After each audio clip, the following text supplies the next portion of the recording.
I think one of my posts asked the question, "Am I high?" question mark, in response to some of the data. And I did at that thread at the end sort of say, like, I don't want to be a total troll. Like, what would it take to make this better?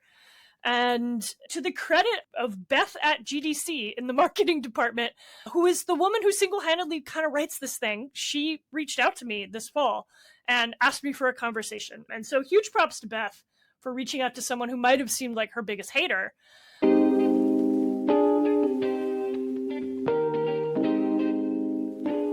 Welcome to Unboxing, Play and Profit for the Gaming Curious. I'm Laine Nooney. And I'm Joost van Dreunen. And we're here digging deep on why games matter in today's economy.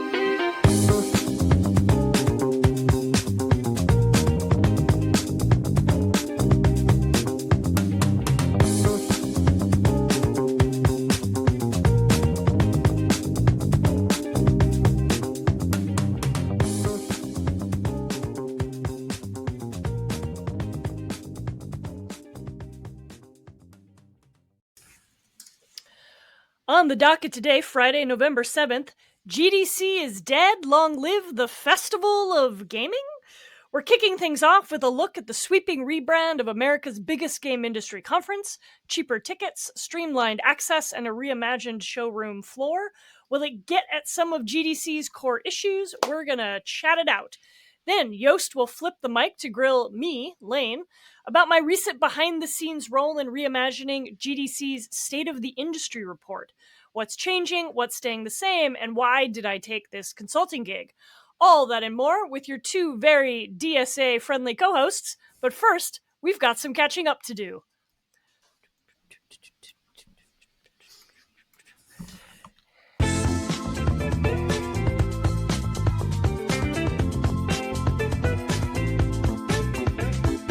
Can you spell Mamdani, Joost?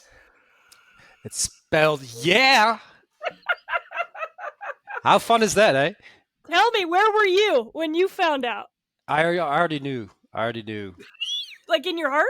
I knew in my heart. I mean, my whole neighborhood is like black or purple and yellow, whatever their colors are. Like, it's amazing. Like, it's like that's the only candidate apparently campaigning in Clinton Hill. And so, you know, the fact that he got over 1 million votes and just blew everybody away. Took Bushwick by 97%. You know, it's of course. You know, I look, we could talk about long and short because, of course, he's in his 30s, and as a aging middle-aged man, it's like that's pretty young. So I see that, but dude, that closing speech, fantastic. Just kind of like, hey, you know, he's got 20 more years of being a banger inside of him. Like, you know. Yeah. I mean, that's a man with a lot of energy to begin with, and he's also very young. I was a little nervous. I was like, you know, I still have that Hillary trauma from being like so certain that we were going to get it. And then really, you felt that was okay. You were surprised. I mean, I didn't. I was more confident, but like, Joost, I'm never going to forget like the body keeps the score, Joost, you know, like This is our podcast, not our therapy session. Like that one is on Wednesday. No, it's true. It's true. So I didn't want to be naive. There was a lot of pushback happening in the final days, right? I can't tell you how many times when I was watching Hulu or Netflix, I had to watch that fucking Cuomo commercial that was like, "You don't have to agree with him, but you gotta give it to him. He can get things done." And I was like, "Sir, I do not have to give it to him. In fact, no. So no, thank you. It also seems like a demotion. You go from governor to mayor. You're like, like you just kind of. Yeah, he had nowhere else to go. You know. Yeah, it's like, look, man, like sunset, be done. Like, great job. Move on. Like, make it. Yeah, take the leather bag of your face somewhere else, sir. Or Laine. Or let's give somebody else a chance to lead. And I think that was the final vote. So in addition to the closing or the acceptance speech, which is a little big of a incredible acceptance speech. He so I wake up every morning, I watch the Dutch news, and guess what's on the Dutch news? It's Mamdani wins New York, and you're like, really? That matters to the Dutch? But so the symbolism is amazing. The world is watching. You know, when I was in Prague um, all my friends there were talking to me about it. They were like, "Are you guys going to do it? Can you actually pull it off?" Right? Like, I mean, because when stuff goes bad for us, it's worse for them, right? As they've figured Anywhere out. else in the world, right? When we turn right, they go harder. And Hmm. so there I had it kind of it realigned my sense of what was happening. I mean, my friend in Brussels was texting me last night. She was like, "I can't believe you guys did it." Like, she's got a whole fucking analysis of like what's going on in this election. It was everybody was Isn't that watching great? to see if this could get pulled off. Yeah, no. um I get the questions from family and friends over there all the time. It's like, what's going on? I mean, this has been sort of ongoing ever since I moved here, but it's a degree to which it's like, okay, so they're always like not just peripherally aware of what's going on here, but very acutely aware. It's like, okay, what do you think? What do you think is going to happen? well, You're because like, the mess America makes, it builds the beds everyone else has to lie in. no, uh, 100%. Do you think there's going to be a soft secession? what? In which way? In which way, where we stop paying into the federal government? It's like, you know what? No I thanks. don't. I don't think that's part of his platform. Oh, But I feel that that's like the next step. First, the free you know, buses in the grocery stores. Next, I stop think. sending money I to think. I think Zoran can't other do people. anything. This is where what we need is more mutual aid education around tax resistance, right? Hmm. I believe Zoran would be in favor of all of us like making our own decisions about that. Yeah. Yeah, Listen, I was on CBS News last night, just like slamming refresh, like control Ring while I was like talking to my friend on my like she was under the covers, and I was just like, okay, now we're at like this percentage point. Watching also the numbers go up for Eric Adams, like those like I think it was like 3,400 people who had voted for him when Mamdani was called. Like, whew. you But know, there was a point where he slipped under 50% very marginally, and Coleman was rising, and like, thank God for Curtis Sliwa. Um, oh, that man, raspberry a beret. Yeah. principled Republican is like, Mhm. No, listen, like it's wherever we go from here on. It's sort of irrelevant how I feel about that, but it's incredibly encouraging that the process is still in place, and it's great. It vexes a lot of people that I think need vexing in some yeah, ways. And I think it's it's a fresh sound. Like there's some clarity. Like, look, is it financially rational for me to vote for something like that? Absolutely not. But yeah. At the same time, like you have to kind of admit it's like in politics you got to choose not only for your own interests. I think. And I think that he just better represents it that way. But I'm curious to see what happens next. Like I felt Eric Adams was such a letdown when I first met that guy. I was like, oh my god, it's just not, you know, it's such a like fire and brimstone, self-serving kind of yeah. I politician. mean, as I think we have experienced almost the entirety of the Democratic establishment to be right. I mean, this is the story of their failure to kind of galvanize anything, which is that they're just as cynical and liary and deceitful and obfuscating as the right. They'll just like put a rainbow on it. They're not trying to completely shell the social safety net, but the kind of ideological posture is very much the same. Hmm. And so it's so amazing to have someone who will like talk to you as if you're smart, not stupid, and like Zoran can explain a complicated idea in a way that is straightforward without pandering. He doesn't lie. He's not mean, Yeah, and you're getting like, oh, it just seems like nobody, like that establishment doesn't get it. Like, we're coming for you, Hakeem. We're coming for you, Chucky Schumer. Watch out. there you go. It's an exciting time. It's like it's fun to live in a place like this. It's fun to be at this intersection, this crossroads. It's fun to see it come together. And it was a Yeah, big shift nationwide, like from state legislatures to city councils.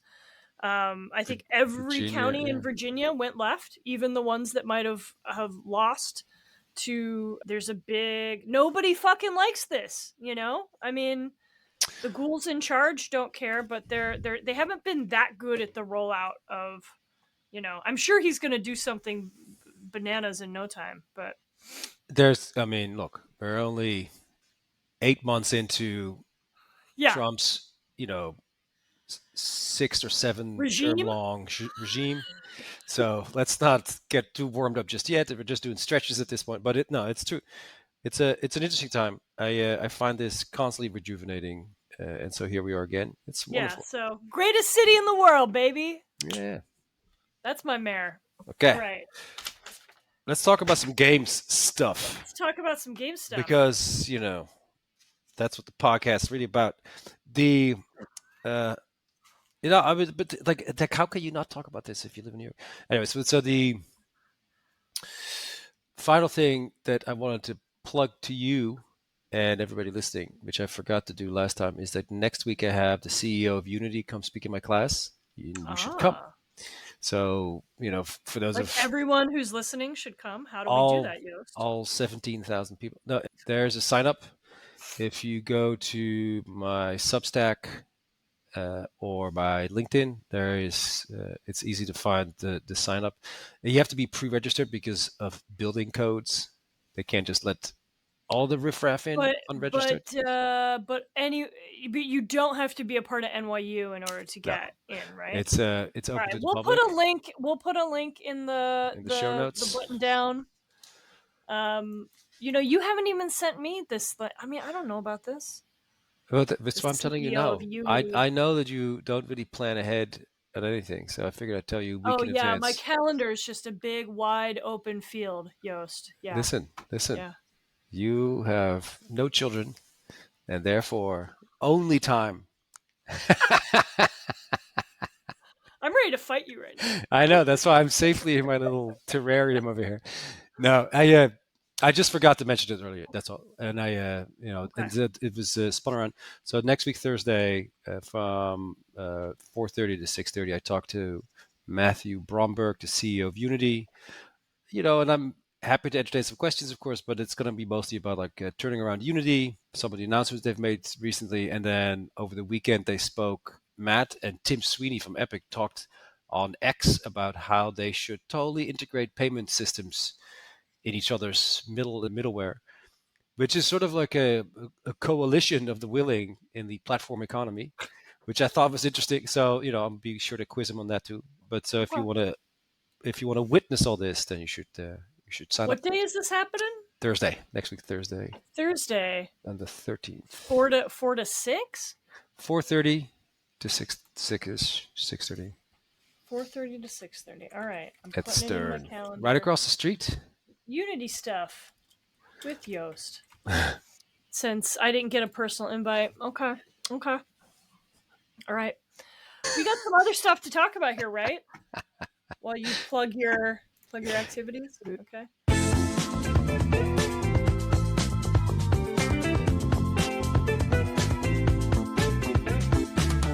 Yeah, let's talk about. Is there any other festivals or events that we should Any discuss? other any other events going on? Well, let's see here. So, what's going on? We are talking today. We decided to make the whole day about the whole ep about what's going on with the Game Developers Conference. There's a big rebrand underway. And there's Mhm. been a set of stories kind of coming out over the past few weeks, interviews and such. And so we sort of kind of swept them all together. And we're going to talk about them in one big chunk. And then also, I have, sort of up until now, it's been kind of top secret, but I've been given permission to talk about it. I was consulting for the GDC annual State of the Industry report. And a Ooh. big redesign about that. And so, Yost, you're going to grill me. You're going to grill me about that later. But to start with the conference, so Game Developers Conference. First, Yost, are you going this year? I go every year, yes, Go every year, but you go for like 2 days, right? because it always has like a day of teaching that week. So I always leave on the red eye on Wednesday, which is more And than you enough. Like don't present. You don't do you even buy a pass? I don't buy a pass. I've presented many times in the past. It's a lot of fun. It's they're game developers, so they're not afraid to tell you mid presentation that they disagree. you know, "Hey, excuse me, that's wrong. You're like, what? Just from across the room. You're like, okay, pleasant. So it's it's a lot like teaching, but it's the and it's over the years become I've been going for like 15 years, so at some point, like the Expo 4 is like, all right, I get it. And then certain talks are totally worth it, but then they're so crowded that I can't, stand in line and wait this long for all the stuff. So better for me to get like one of those like entry level passes and watch the videos later. I Mm, mostly am there to like meet people out in the wild. And so yeah. that's the serendipity of it is really my favorite component of it. So yes, I go over here. But you're somewhat of a rock star I in the mean, I political don't economy now. in the small, important, vital world of game history and Listen, preservation. there's like a heavyweight, like a heavyweight class of speakers there. It's you and a bunch of other we historians. so yes, so I am going back for a panel that I'm kind of that Phil Salvador and I kind of put our heads together on every year, called "What's New in Game History." We did it in 2024. We did it in 2025. Guess what? We're coming back. What's new in game history 2026? And so we put together 4 speakers to give a kind of rapid fire overview of what the new publications, institutions, exhibits, archives, kind of enthusiast or kind of collector or fan preservation initiatives, what's going on in academia. And it's been wildly well received. We scored like 91% excellent in the feedback forms. I think we were like the highest scoring panel at GDC, which is really funny. Like, people Well love it, done. and there's no. For me, it's a really enriching way to do direct to the consumer kind of historical advocacy, right? I mean, I'm not just talking to a panel of academics. I'm giving people who work in this field um kind of like a crib notes to like what's all the cool stuff that happened over the past year that you wouldn't know because you're not an expert in this field, right? You don't spend all your time keeping up with like the latest books and podcasts and museum exhibitions, but I bet there's a bunch of stuff you're interested in. Hmm. So it's really satisfying. It feels like doing a big public service every year. Is that Phil and I do, it's basically kind of like an annual roundup, best of, um and yeah, it's an evergreen panel, right? So Hmm. it allows us to kind of reapply every year to give people the kind of download on the newest things that they should be aware of, and we get a really warm and friendly and like hyper enthusiastic audience. I love hearing that. I think it's a brilliant idea. Like it as conferences go, there's always this fine line between is this interesting or is this sponsored? And so like the caloric value of a lot of conferences tends to be rather low because of that, right? And you just kind of go because it's a fun outing. You get to go because your company lets you, and it's the thing that you got to go to because you're the Yeah, best analyst or the best salesperson, and it's all very wonderful, of course. But I always need that sort of arrogant intellectual fix. Like, tell me something I didn't know. Show me something, And yeah, it's GDC is actually quite good for that. A lot of the backward looking stuff, like the post-mortems, is always a big favorite for me yeah, personally. yeah. You And know, they're it's interesting that this is an industry conference where there's kind of the porousness for people like me and Phil Salvador at the Video Game History Foundation to show up, right? Like that's weird. Like that's Mhm, weird. mhm.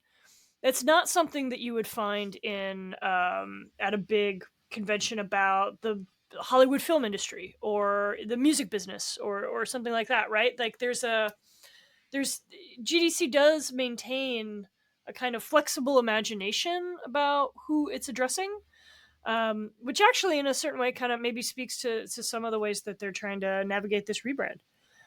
If you want to get into it, right? I would. But So first, I want to, first, yeah, like, so, like, what's the rebrand in like summation? Like, what's the fundamental difference here? so I think so. My sense is that GDC is trying to address some continual frustrations, particularly around things like price and inaccessibility, and also trying to reinvent Hmm. what it's doing. I think kind of get itself out of away from the fact that it's been doing the same thing for quite a while now. So First is this kind of rebrand, GDC Festival of Gaming. That is it is now a festival. What will be festive about it? I'm not. I think is mostly that's going to be kind of like a reworking of the showroom floor. So my understanding is that it's gonna work on a kind of neighborhood model. So rather than just throwing everyone in a grid, there's going to be this effort to kind of cluster like with like, so that you can kind of be in a space of people who are also doing the same stuff that you're doing, or looking for the same stuff that you're looking for. Um, One of the top line items is a 45% price drop in the main pass. So we know one of the things that makes GDC expensive was that it traditionally had a $1,500 price tag to go, unless you were a presenter, right? And that was the big advantage of presenting, was that you would get, especially for academics, right? I can't $1,500. That's I don't even understand. That's half my research funds to go to something like this. So the festival pass is now $650, basically $650. There is no one-day pass anymore, which I've heard some rumblings, particularly from students, being a little freaked out by that, because what they would traditionally do was just buy a one-day expo pass. I think that's not on offer anymore. There is more support for indie startups and academics to apply for a lower cost, to get kind of $200 to $300 chopped off the price. I'm not entirely sure why you wouldn't just like roll that out to anyone with a .edu email address, but whatever. Why do I have to apply? But so simplifying the pass structure, there's this kind of thing, this kind of new unified content model. So everyone will get access to all sessions. So there's no more like buying a pass just to the expo floor, or buying a pass just to, how GDC used to be split between like what I always thought of as the main conference from Wednesday to Friday, and then whatever was happening on Monday to Tuesday. And those were kind of two different things for some unclear reason. Like now it's all just one thing. And there's going to be new formats, debates, fireside chats, keynotes. The expo is getting reworked. There is a claim for citywide networking events, but I based on what I've heard and read, it feels less like citywide and more like we're going to be doing things at the 3 5-star hotels that are within 2 blocks of Moscone. Yeah, right. And some fraught discussion of like trying to do stuff about safety measures. So things that aren't changing. They're not pulling GDC out of San Francisco. There's been a lot of criticism about that. I mean, I don't know how, as an That they economic should be doing that.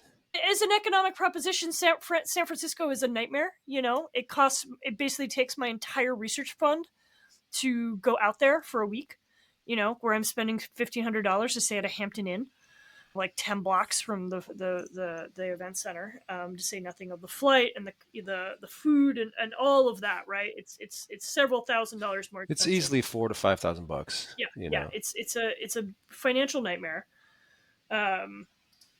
So they're not moving it. There's not a lot they can do about the international folks not wanting to attend. So GDC has always kind of, I think, has struggled for a long time in this arena. This is not helping the sort of immigration issues, the policing of the border, stuff like that. So they're not moving it out of the United States either. They haven't responded to any kind of calls to that nature. Trying to do a little bit more stuff to kind of quote unquote improve safety. There's going to be a hotline you can call, some walk home options, but mostly it sounded like a lot of city partnership chatter talking about more police, which I don't love, anyway. But that seems to be like the main bullet points. Okay. Yeah, I think that's interesting. I think it's timely, both for the long term as well as sort of in the here and now. Like festivals suggests a more celebratory nature, which I think Game Developer Conference is now a try and true brand of sorts, but it's the kind of name that you give to an event if it's one of several corporate events, which is what it used to be, of course, and the organization that hosts them. So the owners that, among other things, host the GDC, they are, they do lots of big other boring things too, and so sort of you can see it Yeah. sort of caught up in that sense. It's sort of software techy, Yeah. not to say pharmaceutical. Informa is the company that owns GDC. Yeah, and so And it's they about do as stuff sexy like as Microsoft, the white hat conference. They do. I mean, they have a lot of conference verticals that they work in. Mhm. And they I think lack a little bit of curb appeal in a sense, and so I think this is a big step up. Also, last year, if you recall, there was an impromptu scheduled session midday. I think that Wednesday, of frustrated developers going to the Yerba Gardens, whatever they're Yerba Buena Gardens, to scream into the void together. Yes. If you recall, it was like 200 people just screaming their heads up. And while I totally appreciate and understand their sentiment, is also that changes the tone a little bit. It's less festive, perhaps, which is not Well, unfair in terms of like the layoffs and sort of the downturn. At the same time, it's like, yeah. I mean, like, is it? I mean, this was not a GDC event. It's not these people's fucking job to make GDC happy. oh, absolutely. Listen, Like, I'm not arguing against it at all. I'm saying, like, I could see how management would be like, you know what, maybe we could make this a happier, more accessible thing, because we certainly want to be on the right side of all this. So that's such a symptom, and if I were to host a yeah. party, I'd be like, what can we do with those people? So I'm not saying because of those people that's what they did, but I'm sure it factored in somewhere, I mean, that kind of activity is part of a much longer tradition of both, I would say, kind of worker advocacy that happens outside the formal boundaries of GDC, but while it is in the space, as well as, like, a lot of like underground creative activity. So I mean, Yerba Buena has been a site for a long time of it's like where everyone who can't afford to go to GDC gathers. And so you have a lot of students, you have a lot of indies. It was where Lost Levels happened, which was kind of an indie unconference that hmm happened around GDC. Um, when I was listening to, is it Matt Deloria, the guy who runs GDC, like the executive director or whatever? hmm Um, he was on the Games Business Show podcast talking about, oh, how do we integrate ourselves with the city more, right? hmm And he was like, well, how do we get out of Moscone and think more about our relationship with San Francisco? And then he proceeded to list four sites, right? Three of which were five-star hotels. The Regis, the hmm W, the Intercontinental. And it's like we're partnering with all of these sites, and I'm like, I don't know that constitutes getting out into the city, right? That hmm seems to kind of give it away, that part of what you're doing or what you need to do, and I understand this from a kind of raw economic position, is cater to your biggest potential spenders, right? Deliver above the board kind of exclusive opportunities for people who will pay a premium for them, which is your executive class. But the fourth site that was mentioned was Yerba Buena. And hmm I got a little protective feeling inside myself, which was like, I really don't want this space territorialized, and sort of kind of made to fit into, or kind of taken over.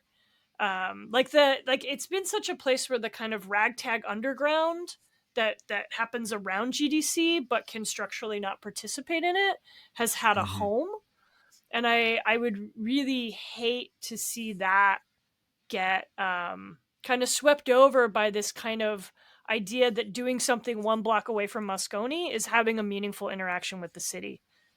Like hmm like that to me felt a bit flat. There's so much there's because part of what they're struggling with is that people come to San Francisco for the event and then they don't attend anything, right? Because there's so much other stuff happening, right? So you hmm don't really have to go to the conference if you don't want to. As you said, you've seen the showroom floor once, you've seen it 100 times. Right? This is, who is that new and interesting for? Mostly for people who've never been before, right? No, Um, 100%. And so I think it's an appropriate response to the place that it takes up, and how it chooses to fill that space. to put it that way. And so I think I like that very much. Of course, you always have to bring it back to labor. I get that, but it's an industry conference, a business conference, right? So it's like It's it's not. people's It's a livelihoods. developer conference, Yost. It's the game developer conference. Okay, so do you feel like a lot of hobbyists have been coming to this? A lot of No, amateur I think a lot of developers go mhm, to the game developer conference, right? to yeah, I'm talking about here a structural distinction between like management and labor. And so like I actually think there's business people. I was just listening in that same game business show podcast. I can't remember who the host was interviewing, but it was the head of one of these companies saying that they don't think of GDC as a business conference. And I think that's they think of it as a developer conference, right? That this is a place where developers go to share developer centric knowledge, that it is not structurally, actually, there's not a lot to do there for the business people. And I think that is some of yes. what GDC is trying to tilt toward, because that is a capturable market, right? Yes, that's no. Look, we're talking about the same thing. We use different words. So I mean it in the sense like people have clearly, like the creatives, the developers have clearly committed themselves career-wise to this industry, to this art form, and they're there to share notes and give advice. There is a career expo for. There is tips and tricks. There's how to get funded, whatever. There's all kinds of ways, all kinds of on ramps and help catering to the actual people making the stuff as opposed to the managerial class. No, they hang out in the hotel lobbies, right? It's Yeah, the sort of one layer removed kind of people like myself. I don't make games. I barely develop. yeah, I've barely developed a personality, let alone a game. And so, and so but so like the suits, they go to the lobbies, yeah, and it's fine. That's where they are more comfortable. But so it's a developer conference. So I'm saying it's from a um, you know from that's what I mean with business. It's like I'm always reminded of Rami Ismail, who said your biggest resource are other indie developers. As an indie developer, because that's your network. Like those are the people that will help you. And so GDC brings that together. But it's not like Comic Con where we're just like celebrating our favorite superheroes. Like no, these are people that have are flirting with the idea or committed themselves to the idea of doing this professionally. So that's what I mean by yeah. business. It's not the And yeah, it's more formal than something like Indiecade, which yes. targets devs and hobbyists and enthusiasts, right? And that's a lot of what you see at an event like that, right? This is a more formalized event, right? It's a supply side event as opposed to like what used to be Yeah, yeah, yeah, E3 yeah. or It's not really Gamescom. it's not really intended to be consumer facing. I mean, certainly those folks show up, or people who are just kind of like big fans. And that is where the one day pass, I think, was kind of supportive of that, is that you could have a lot of kind of odd looky loo sort of Mm-hmm. types, like people who were game adjacent. Looky Um, Lou. looky Oh, yeah. loos, Jason Scott would show up every year, like because he for $100 he could come onto the floor, like Mm-hmm. there's a weird fringe of people who like are not trying to like get funding to make a thing, who are showing up to this in a kind of like ethnography of the present kind of mentality, and we are minor actors, but we are present, It's that's hilarious. You know what I hope, and because I know someone from GDC is listening, you know what I want? I want a physical map. That's what I want. Well, like paper I am map. tired of. I miss the paper program, and I am tired of not being able to have a map of the showroom floor. And if like there's been this big redesign moment of like, now we're in a festival, I want a festival map that I'm not staring at trying to fucking open like a shitty little JPEG on my phone. I want a physical map to walk me around the festival, That's and a, so I can put it in an archive. Thank you. okay. Well, listen. You're just one vote away from free buses. So, well, I like the idea. And I get I it, do. I I get like it's a great everything I want. souvenir. And Yeah, frame it, yeah, it's a nice souvenir. and Take of me through the course, neighbor. It's a neighborhood map, I wonder right? what It it could be really costs. cute, or it could be enshittified by putting it inside of an app, you know? Well, Like, that, or you could also have it sponsored. Hmm. oh, that's Oh, right. By in unboxing and all the subscriptions we don't have. oh yeah. No, I mean it's like what a great sort of analog channel. Yeah, Anyways, yeah. that sounds like a great idea. Yes, I hope said person listens. I know that you before we jump into your deeply and familiar and intimate relationship with GDC proper, tell me when you first like what's your earliest GDC memory here? Like how far back do you go? Not Mm. to put you in the not to put you in a weight class or a level of importance, but more as like where did you start? What's your first memory That's of it? a that's a good question. God, when was my earliest GDC memory? I think the very first time I ever went to, oh, it's all coming back to me. So I think it was around when I first ever went, when I came back to New York after I was at Georgia Tech. Hmm. I'm going to cross reference this on my CV, but I believe it's true.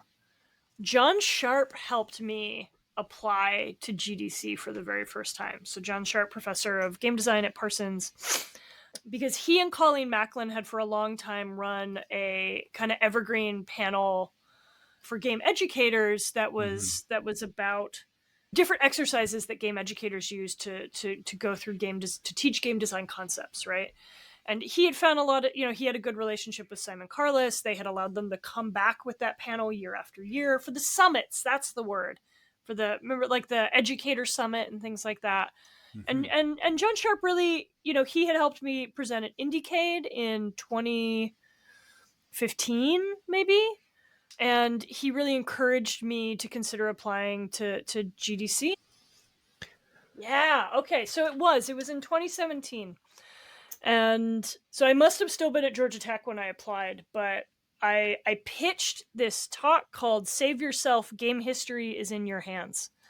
And it was me sort of making a case about the problem of relying on the internet for game preservation and game history. And it was a sort of, it was my debut presentation, and I sort of ended with this counterintuitive, like, put all your shit in a box. Like, that was like the last kind of section of the talk. But I was also kind of talking about the problem with the way that games imagines itself as participating in a sort of cultural conversation with itself. That, like, if we look at many other, I looked at the film industry and kind of the graphic design industry, and when do various kind of creative or quasi creative industries begin to think about their history as something that they have an obligation to kind of vouchsafe or protect. Hmm. And in games, that still hasn't happened, right? Whereas in domains like cinema, it happens within the first like 5 or 10 years of these media really kind of becoming popular. um, so I was sort of talking about the kind of recurrent failure of the game industry to take itself seriously, the way that it has outsourced the obligations of preservation to a kind of, internet collective, and also making the argument that this is not good enough. And that is actually, that saving every game is not actually game history. Has always been one of my counterfactual claims. That we are just fine if we lose some games. There's other kinds of stuff we need, you know. So yeah, that I think it was the first time in 2017. It's possible I got a free pass and was able to go to something before that. That seems fairly likely, but I don't have a great, I'd have to crack open a deeper archive to figure that out. But then I went back again, um, to give a presentation about Mystery House in 2018. In 2020, I gave. I had applied to give another talk, but it got canceled due to COVID. And then I think it was shortly thereafter that I kind of cooked up the idea of what's new in game history. Hmm. That's wild. So yeah, this will be my sixth GDC. Huh. That's pretty impressive. I mean, you never come at things in a simple way. I learned about you, so but that's excellent. That's a very detailed illustration, and as to Um, why and how that comes together, so it's almost like like a Genesis myth I around. mean, I was also put on the committee that helped choose the Pioneer Award in, I think, 2018 or 2019, the year we chose the first woman ever. to receive the Pioneer Award. So That's I will also write yeah, that in down somewhere. 2019, I was a member of the jury for the Pioneer Award. That's crazy. Yeah, this is like the Lee Alexander era, or at the end of that. The end of it. This was the very end of it. Yeah. Yeah. And yeah. So as you were talking, I've been going through my own box of information, and so it seems like my first one was like 2008, 2009. Hmm. So Where were you in your life? Were you at Columbia or I was were still you? finishing. I was working for another outfit at the time called DFC, and yeah, I was sort of a gun for hire analyst there, and I would write reports. And we would go to E3, but GDC was always a bit like, yeah, this is really weird. To your point, like it was at the time, it was sort of considered a very technical conference. So a lot of how tos and like software troubleshooting stuff. You're like, all right, that's totally not what I'm working on. And so we could never make the business case for someone to fly all the way from the East Coast to go Mm, over there or whatever. But it's. So yeah, I was at the end of my PhD and at the beginning of my own company, which was like a year later. And then at that point, it's sort of like, I've always looked at GDC for that exact reason. It's like, okay, what's the value? So hmm. while I go with all the love and passion for this art form as everybody else, at the same time, it's like, when you're like a self-owned shop, like, okay, I'm going to spend this dollar one time only. Do I spend it on this? Yes or no? And GDC was always kind of like this prestigious thing to go to. I don't know if it retained that. I do think so, but it's it's very much commercialized since then, right? Like I remember there was. I don't think they always had the South Hall open, but like I mean, it's like an airport, right? And there was this moment when it just turned into this massive venue, this massive event.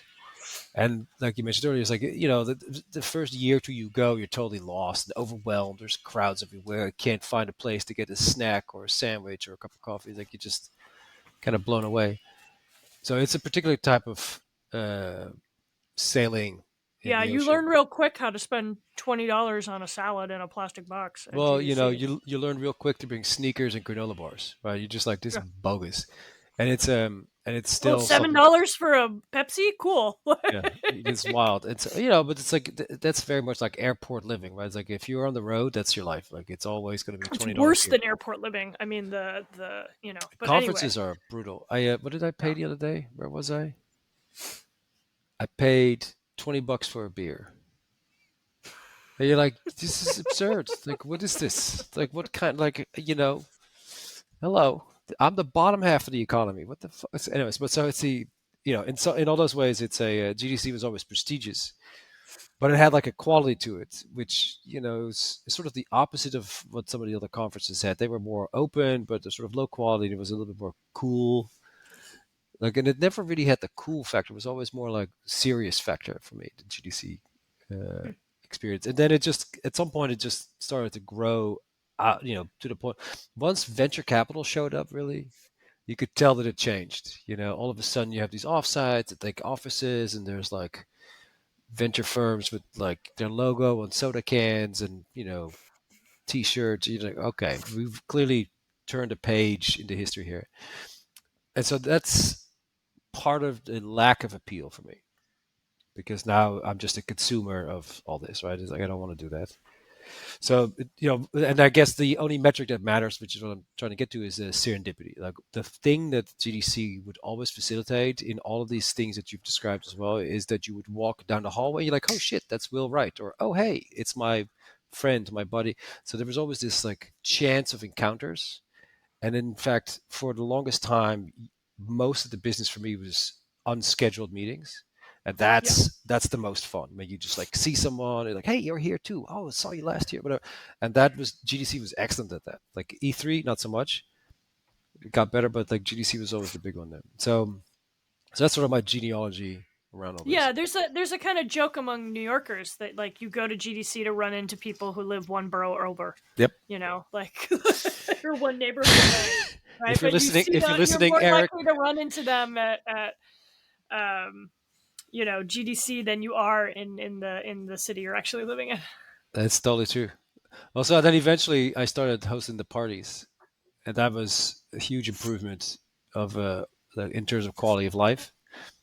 Because instead of doing like 300 individual meetings in 3 days, you just do one mass meeting with 300 In individuals. 3 hours. Yeah, Yes. and it's great. Everybody has a drink and a snack, and then you see each other, and and you'll know, like, it's good to see people, but you also don't have to spend an hour wondering if there's something to work on together. You can just say, "Hey, how's it going? Great, me too. Are you doing this thing? Great. Let's talk after," as opposed to sort of shoulder to shoulder, wall to wall in these lobbies everywhere. It's a fun conference. I look forward to going this year. I'm excited for your evergreen panel. I think this what's new in games history is fun. It's a fun sort of crowd pleaser. The other component that I wanted to touch on here is because it's not just the conference itself and the sort of change in its branding and sort of how its personality has shifted over the years. They're also doing quite a bit of the actual work in terms of providing visibility to the industry, right? So they have this annual report that you and I together have spent quite a bit of time taking apart in at least one or two other episodes. And it's interesting because they have kind of like the ESA, but they have such a strong voice in sort of setting the tone and determining what a lot of journalists write about when they say the games industry, it's this many people that are men, or it's this many layoffs, or whatever. Like it sets the real tone. And methodologically, I think in the past it had been a lot shakier. But it turns out that you've been working on this. You've been called as the great helper and improver of said studies.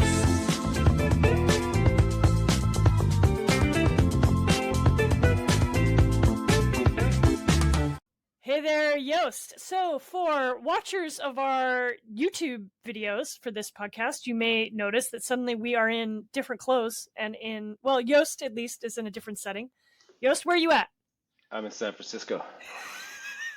I'm still in my office, but I'm in different clothes. What happened was our podcast software crashed without us knowing last Wednesday. And so we lost the entire back half of the podcast. So it's now Monday morning, November 10th, and we are re-recording this, which is why we didn't drop a podcast last Friday. Anyway, yada, yada, yada. If you were just listening to this, you wouldn't have even known, but we wanted to do a little continuity explanation for those of you who take this content in on YouTube. Anyway, we're going to get back to it. Yost, what are we here to talk about? Talk about some more GDC stuff. All right. Well, since I'm here, right? I'm in San Francisco. I'm about 3-4 blocks away from the Moscone Center, where every year they have the actual thing. And what sort of gets the excitement going always is that they also release a State of the Industry report. So as I flip through my bibliography, it's a report I come to rely on quite regularly. It's a piece of research. It sets the tone. It creates a narrative of sorts every year, and it describes the games industry in terms of its own making. Right? It's like, how do they talk about themselves? It's one of those narratives. But I have like 10 years of that stuff now in my little bibliography, and it's something that I think both deserves some exploration in terms of what they talk about, as well as your involvement in all of this. Right? Yeah. Oh, you're kicking it over to me. All right. So, So no, I wanted to make sure that you could talk about it, because I don't know how, I don't know how secret it is. But so let's start. Yeah. So I'm not under NDA. So yeah, to make this a little clearer, so I was hired this annual cycle to consult with GDC on their State of the Industry report, and I got this gig because last year when they usually open. The survey right now is open, right? So they open it in the fall before GDC. The actual report comes out usually before GDC happens. I think it usually comes out in like maybe February. Ooh, don't quote me on that. But yeah, they're going to crunch all the numbers and they'll release the report. And that's kind of, I think, a pregame to GDC proper. And, last year at that time, because I read the report every year. There's statistics from it that I use in my classes. So I'm always interested in seeing what are the kinds of questions they're asking, how are they framing this. These kinds of documents looked at from a historical point of view are things that we use to understand how does the industry understand itself, right?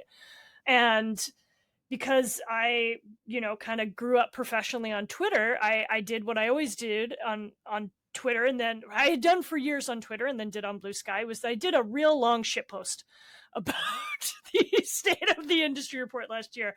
That was very rude. And it was just sort of me being like, I don't understand this document. There's all of these statistical issues with it.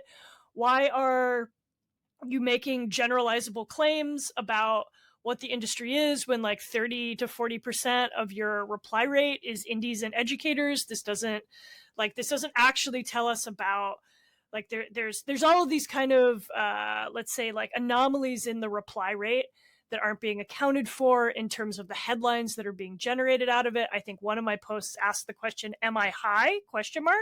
In response to some of the data. And I did at that thread at the end sort of say, like, I don't want to be a total troll. Like, what would it take to make this better? And to the credit of Beth at GDC in the marketing department, who is the woman who single-handedly kind of writes this thing, she reached out to me this fall and asked me for a conversation. And so huge props to Beth for reaching out to someone who might have seemed like her biggest hater. And so, but what I got to come in and sort of talk about was that, or I think helped us in the initial call was like, I've read this thing every year. I don't know how many people could actually say that, besides people who like work at GDC, right? I teach this document. I think about it really hard. I think about it from both present and historical perspectives. And it turned out like we had a lot of the same interests in terms of improving the data set, right? And so it was kind of on those grounds that I was open to a conversation about working with them that involved a postmortem, a kind of recommendations for how to do the questioning. There was a lot of stuff they already knew was an issue, and it was already kind of in the process of being shifted. And then I got to come in and just kind of like help them dial it in. I love that occurrence. The fact that there's a person out there actually listening to you, I think, is remarkable. It's which you can still shit post your way to a job. That's like that's what we're going with. It's true, but in effect, it takes some degree of courage to not be discouraged from those moments where somebody goes like, hey, and it's, I mean, look, if I didn't know any better, I would say you're a tenured professor at a fancy university, and you just like took my part of my job that I do for a living, took it, behind the shed and shot it. You can go one or either way, and I would argue that most people will go, well, fuck that person or whatever. No thanks, right? So it takes a degree of courage, and I welcome that. And that's not something that's common anywhere, either in industry or academia. People don't like criticism, and they don't want to be made uncomfortable a lot of the times. So that's a shout out. It's also, it's a pretty important piece of work. Like I mentioned in the lead up here, it's like it's something that comes around, and you see it being circulated. It's on the same level, perhaps a little bit different than the ESA. The ESA has this more demand side, like how the consumers segment and what's their favorite color or whatever. Like it's more about like who the consumer base is and what they want and what the favorite games are and how much money they spend. GDC is more about the supply side and say, these are the people making this stuff. This is how they describe the studios. This is the platforms that they work on, etc. And the lack of transparency in either of those buckets has always been a hindrance in the games industry, which is not to say that you should build things purely on market research, but it is certainly instructive in just helping you de-risk the whole effort, right? And so you identified some errors in that, and then they folded you in. They folded you in. So what's your experience? Like I can give you sort of my rundown of like the GDC reports, but so what's your read on the entire, I said the 10 years of it?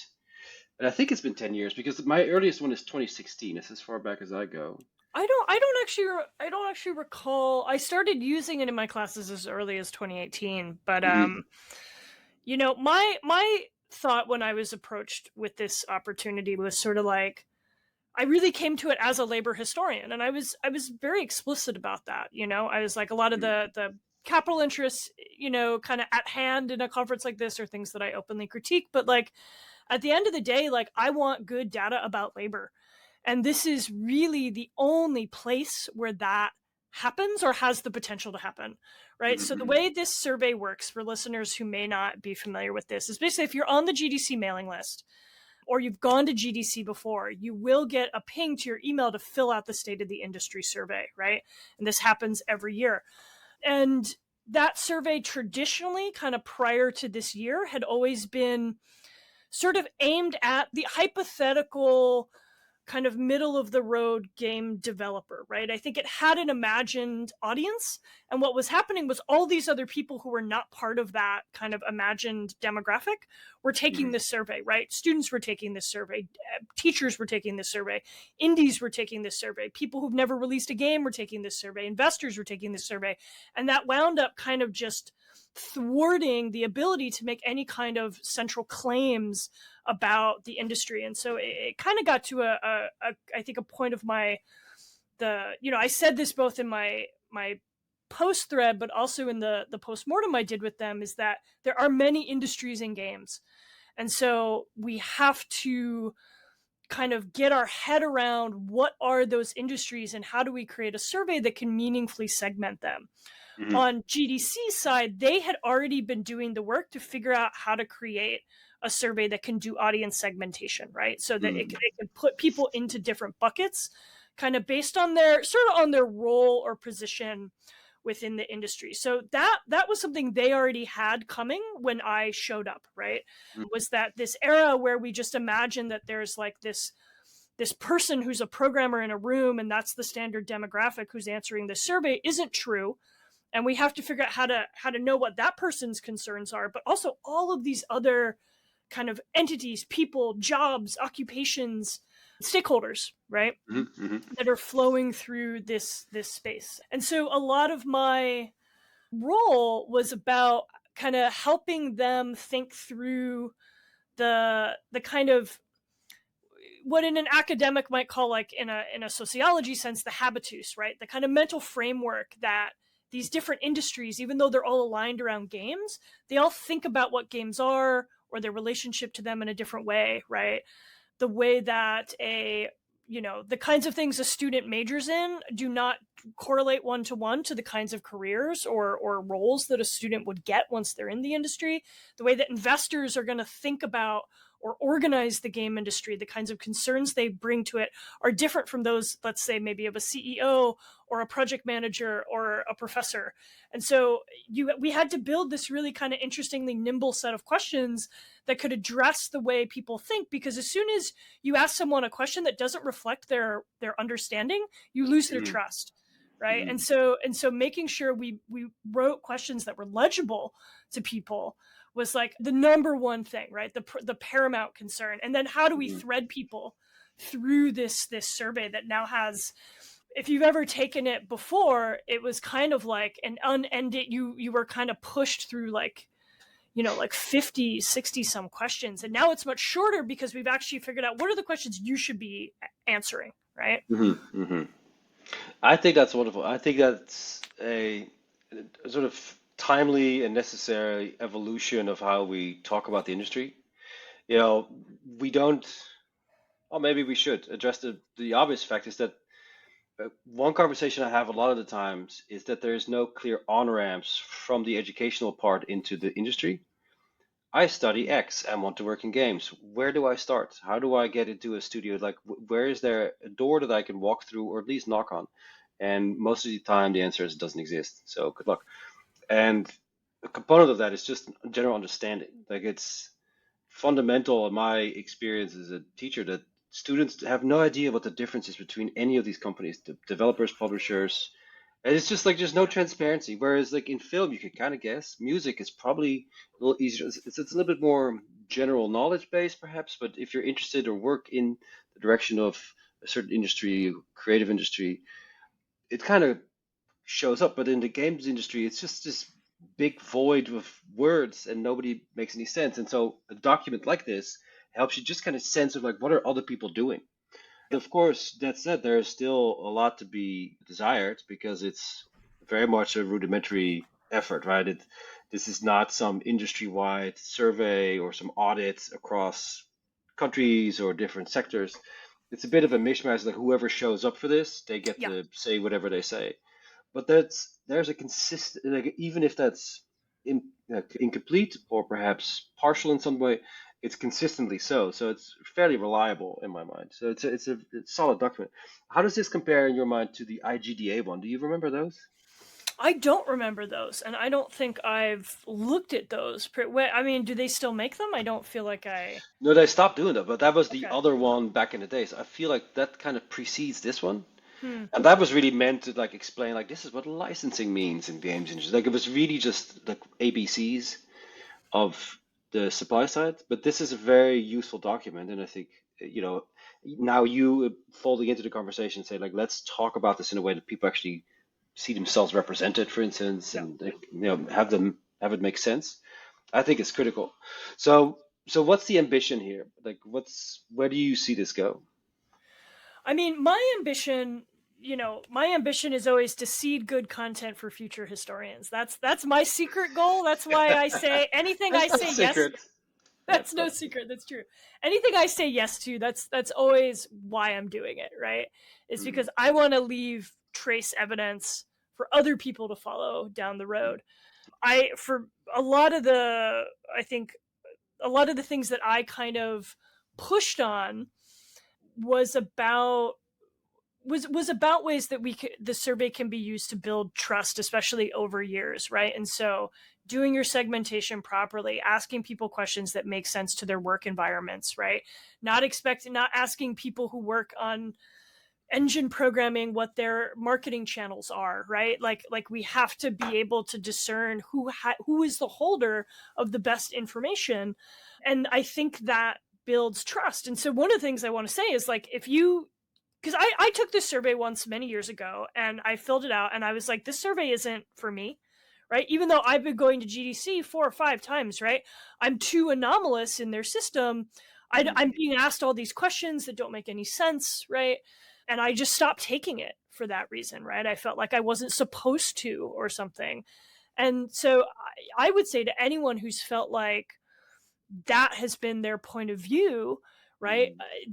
that you should go back to it. I think it's a really different document. And so step one is kind of, I think, building a sense of trust that there's an increasing clarity, at least between the way the information is being gathered and the claims that are being made about it, right? Mhm. And that the claims are actually being tied to that we can see how do indies feel about something versus AAAs versus, that we can begin to segment all of these different kind of component pieces, right? And then I think there's bigger questions like how do we get greater international representation, right? That's always a struggle. Mhm. It's something like more than 50% of the respondents are from the United States. That's not surprising given that it's a US conference run by a US organization. Mhm. But you know, there's a lot more we can do the more people who show up to answer. Mhm. But building that Agreed. trust, getting in those networks, right? That's a kind of year to year challenge, But my hope is that if, you know, the project turns out more dynamic insight than it's been able to before, I think there will be a sense of excitement about participation. Let me ask another question that's perhaps a little bit more challenging.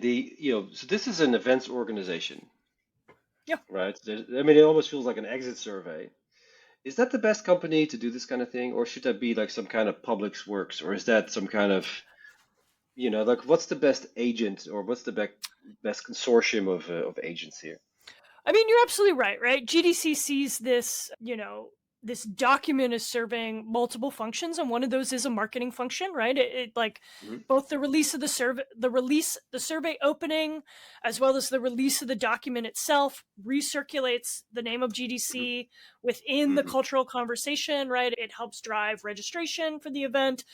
And there's also an interest in understanding what is of concern to game developers, right? In some sense, what is of concern does get cooked in by the questions that are asked, right? Also, I would say, in one sense, like as a historian, you know how to kind of read through these things, right? But there's a lot of media literacy, I think, required to like read this document well. But you know, in the absence of Hey, any can you point other, something out? Can you give me like a media literacy shortcut? Like what's like how do I read it well?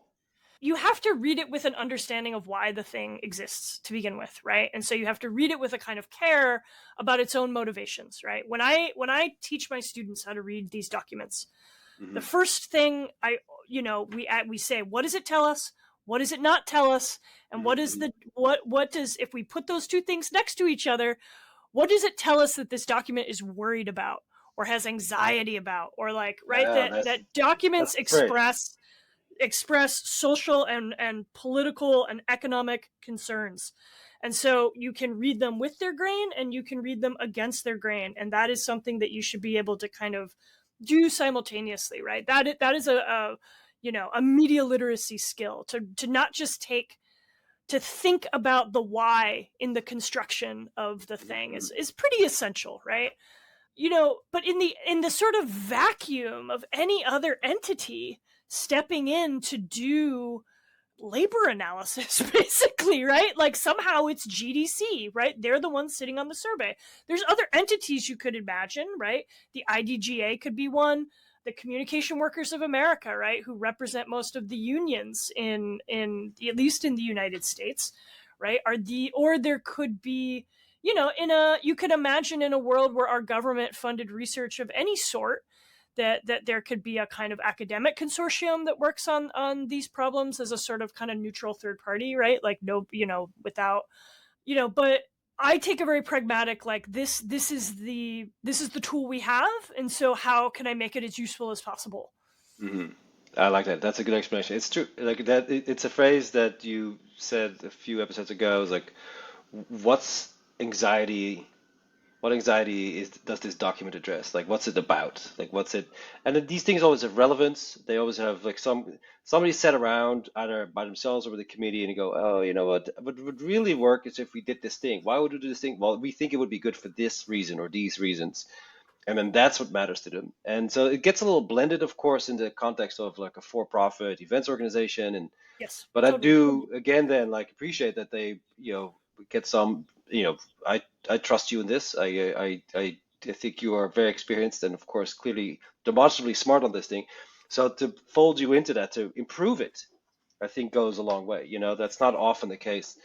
I grew up with a deep cynicism around sort of corporate communications always because it only served ever one purpose. It's either advertising or promotion in a B2B sense, but it's always ever to like push this particular agenda, and it doesn't really speak to a broader discourse that's either politically or socially or culturally relevant. And so here they are trying to deviate from that, right? And I think Yeah, that's not to toot our own horns, but that's the same conversation we kind of ended up with the ESA, if you recall.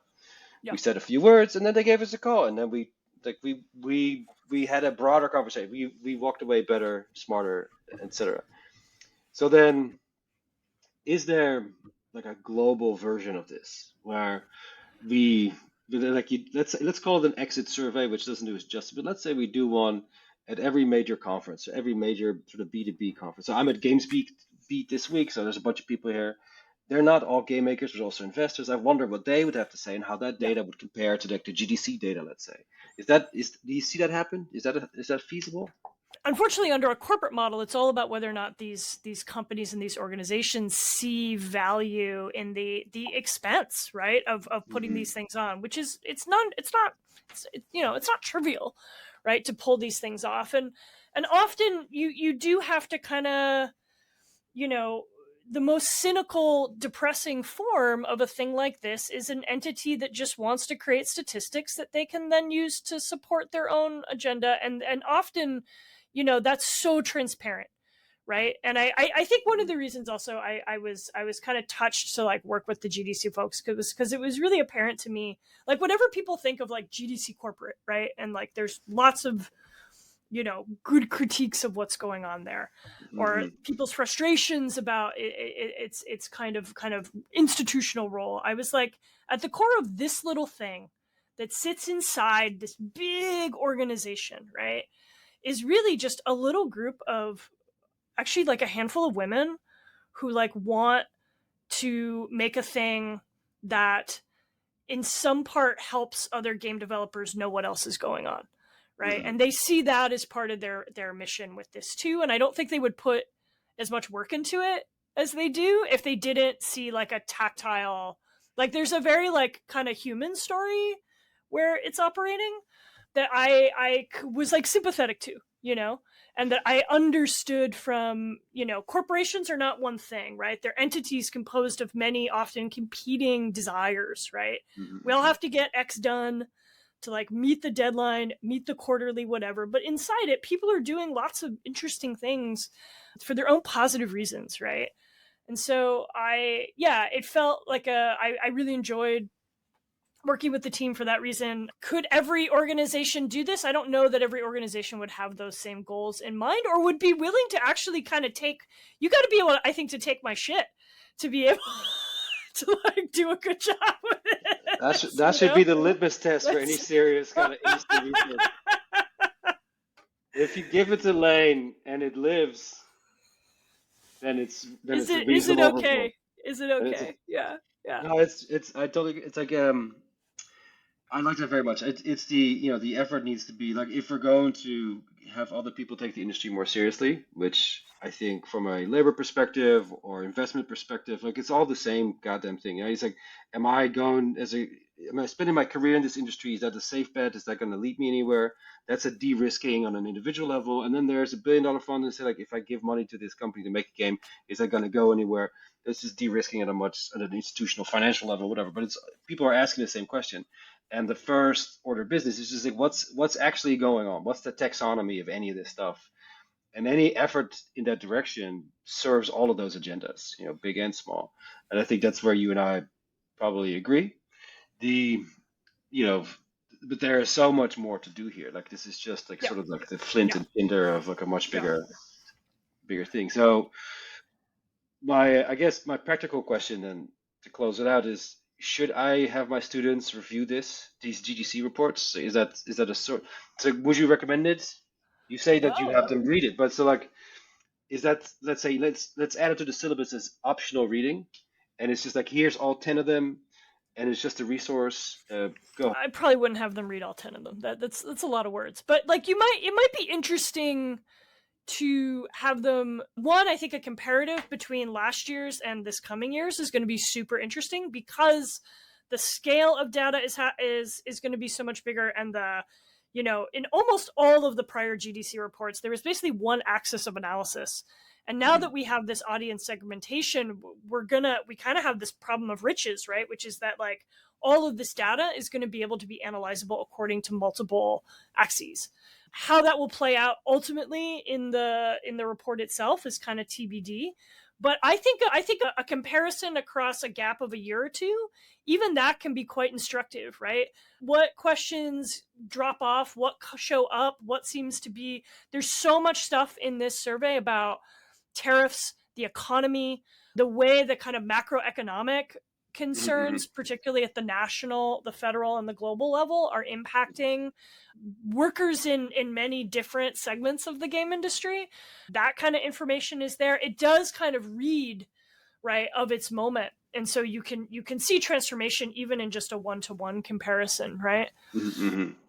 I agree. It's probably too much for students to go through all 10, but if you do some highlights or some specific segments, one that usually comes to the foreground for me is this issue of I just always want to know. I don't have a particular agenda other than the obvious one, but it's like what percentage of the industry involves women in decision-making positions.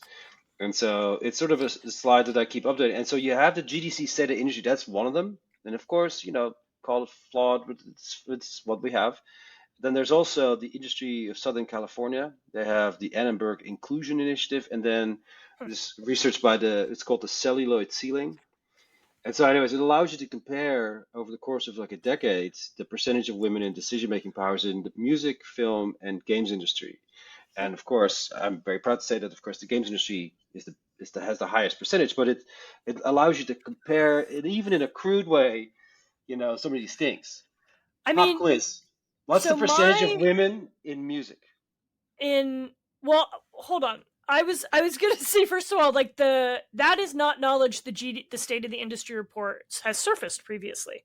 they've asked questions. They know how many women, what percentage work in the industry, but they've never done striation by rank until this year.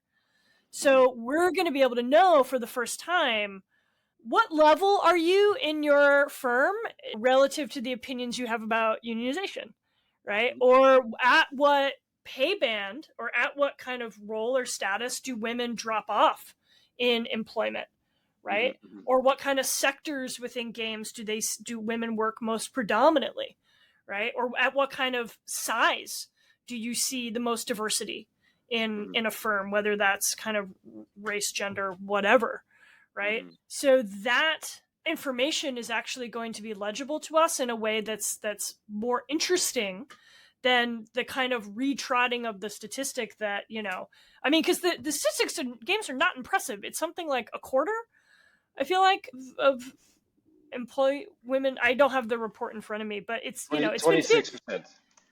26%. Yeah. I'm absolutely right. 26%. Yeah. Half of the players are women. A quarter of them work in the industry at all. And the question of like decision-making roles, now that is going to be something that we're going to be able to assess, because we've never before asked, why am I using the royal we? The report has never before asked about status. You make one check and all of a sudden you're on the team. I know. Jesus. Jeez. Hire me, baby, yeah, but I would be interested. So they claim to have, so these other orgs claim to have statistics about these percentages in games. Yeah, look, it's a, in many ways, it lacks transparency in many, like what went into the sausage, we don't know, but here's what it rolls out. So look, the other two numbers are 23% for film, and then 6% for music, so very low. Apparently and I would argue that there's a lot of women in front of the camera, but very few behind the camera making decisions, kind of thing. Yeah. So I don't know. Like, interesting. It's just an admission of like, I couldn't find anything better. And if you line it up a little bit and you squint, it's like, well, it seems like more could be done. So I'm happy and encouraged by the fact that that's rolling and that you're part of it. Amazing. 6%. Oh, that's dire. But I did watch the Lilith Fair documentary this weekend, so that number really checks out. Okay, I don't know what that is. I was at a birthday party at the Brooklyn Children's Museum. Okay, that's very different. I'll teach you about Lilith Fair next episode, Yost. Ooh, cliffhanger. Let's do it. As for our pwns and owns, my proposition here is that the only own should be for folks to go check out the State of the Industry survey. If they haven't already, go ahead and fill that out. Be a part of like whatever the heck knowledge we can generate out of this big goofy thing we call games. And then, Yost, I believe in our original recording, what we said was that there are no pwns this week because we now live in Zoran Mamdani's New York. And so for 1 week, nothing bad can happen. How's that sound? I will allow it. All right. With that, then, we'll see you next week. Or maybe this week. I don't know. Good night, and